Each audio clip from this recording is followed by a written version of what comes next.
umaga po sa ating lahat mga ka-team EDSI. So, nababasa niyo naman po mismo ang aking thumbnail at saka title. So, yan po yung mga sinasabi po ni Fiancé ay patungkol nga po sa dating ka-love team ni Eds. No? So, move on na po tayo patungkol doon. At isa pa, di po natin maiiwasan kung bakit nasasabi po iyon ni Fiancé. Kasi babae po siya nararamdaman po siguro po niya. So, para sa akin, opinion ko, magtulungan kayo dalawa.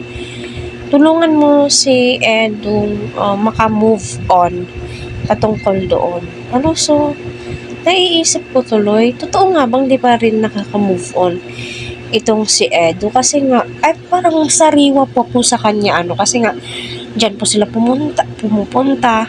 Once lang naman silang pumunta dyan, di ba? Pero para siguro sa kanya masakit pa yun. Tulungan mo siya, Fiancé.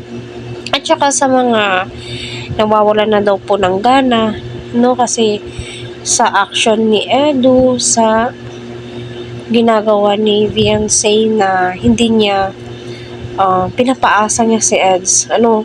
Wag naman pong ganon. Kulang lang po sila ng advice. Kasi, kung tutuusin, bata pa po si Fiancé. Diba? Sabi niya nga, prioritize niya ang kanyang pag-aaral. So, lawakan po natin ang ating pang-unawa. So, doon nga po, masasabi po natin, hindi po easy to get si Fiancé. Hindi mo siya makukuha sa santong dasalan. Tama ba ako? Santong paspasan, no? So, santong paspasan, hindi mo siya agad mabibingwit So, kinikilatis po maigi ni Fiancé. So, yes, doon nga po sa mga sinasabi ni Fiancé, nako, dito kayo pumunta, naalala mo sa ganito, ganyan. Hindi po yun maiiwasan na hindi po maibanggit o maitanong ni Fiancé. Kasi, yun po siguro yung nasa puso at isip po niya.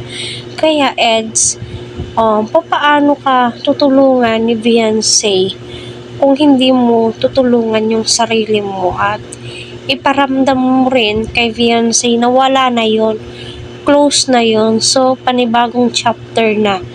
Ika nga, di ba sabi ni Fiancé, panibagong chapter. So, gagawa daw po sila ng panibagong alaala, di ba?